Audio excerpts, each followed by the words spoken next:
So in this particular problem, we need to find out the geometric mean of two numbers. It's given here that the arithmetic mean is 27 and the harmonic mean is 12. Let us begin.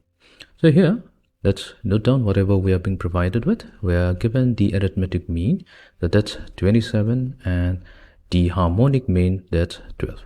So we need to find out the value of the geometric mean between two numbers. Now here we don't have to suppose what the two numbers are. We can use the property.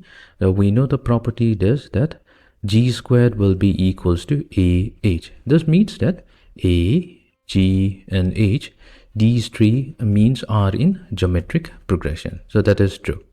So that means we can have G, we can easily find out the value of G squared. So G squared will then be equals to 27 multiplied to 12. So G squared will be equals to, so 27 times 12 is 324, and when we take the positive square root, then G will be equals to 18. So that means the correct option will be option C.